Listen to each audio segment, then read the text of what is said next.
Leaders of the European Union are prepared to allow British Prime Minister Theresa May to delay Brexit only if she agrees to hold a second referendum or tone down her withdrawal deal, according to reports.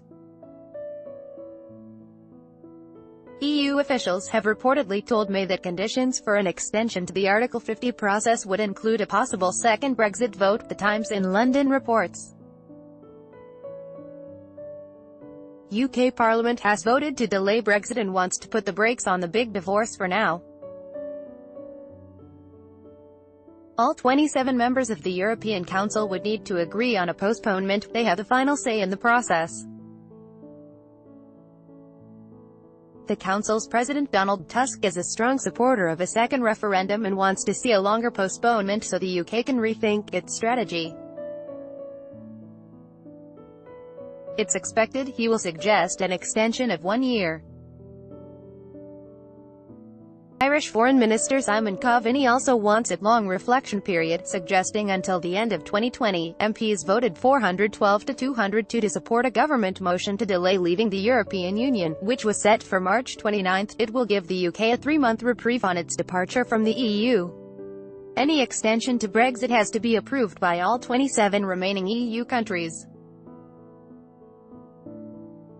MPs have already rejected May's EU divorce deal twice, and if it fails a third time, the government says the UK is looking at a much longer delay to Brexit. Politicians, however, voted against a Remainer bid to secure a second referendum on Brexit. Once unthinkable, the prospect of a second Brexit referendum was thrown into the spotlight when Labour leader Jeremy Corbyn publicly backed another vote this month. A vote on holding a second referendum was defeated by a huge margin in a blow to hardline Remainers desperate to stay in the EU for good.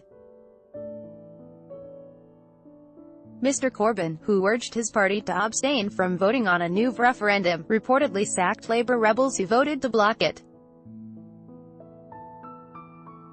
The Mirror reports Shadow Ministers Justin Matters, Yvonne Faubourg and Emma Lewalbuck defied orders and voted against the move. The trio were sacked 5 hours later by Mr. Corbyn. No deal, Brexit off the table, only one option left, Brexit meltdown. The Tories voted against a second public vote, condemning the motion to a landslide defeat. Here's a quick look at what might happen from here. Delay after a series of parliamentary defeats, British Prime Minister Theresa May grudgingly gave politicians a chance to delay Brexit.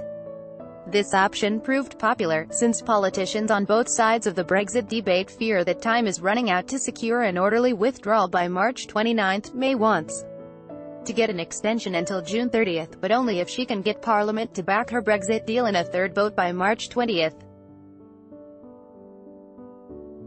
May's proposed Brexit deal has been defeated twice already by politicians.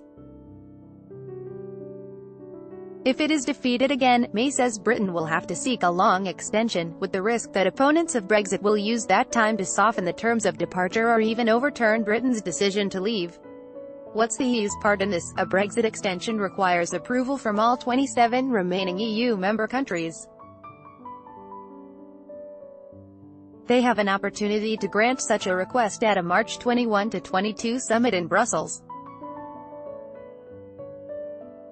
But the rest of the EU is reluctant to postpone Brexit beyond the May 23 to 26 election for the EU's legislature. The UK won't be represented in the European Parliament after it quits the EU. Its seats already have been given to other countries to fill in the May election. The bloc may be open to a long delay, however, to allow Britain to radically change course. European Council President Donald Tusk tweeted Thursday he will appeal to EU leaders to be open to a long extension if the UK finds it necessary to rethink its Brexit strategy and build consensus about it. No clear route out of crisis. Parliament's votes this week won't end Britain's Brexit crisis. Both politicians and the public remain split between backers of a clean break from the EU and those who favor continuing a close relationship, either through a post-Brexit trade deal or by reversing the June 2016 decision to leave. May is unwilling to abandon her hard-won divorce deal with the EU, which sets out the terms of Britain's withdrawal and the outline of future relations with the bloc.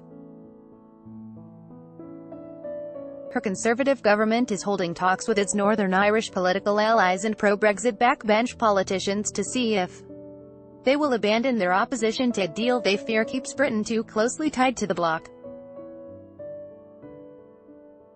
If May's Brexit deal is defeated in a vote next week, the government says politicians will get to vote on several different options for Brexit to see if there is a majority for any of them. Opposition politicians think the only way forward is an early election that could rearrange Parliament and break the political deadlock. May has ruled that out, but could come to see it as her only option. And anti-Brexit campaigners haven't abandoned the idea of a new referendum on remaining in the EU.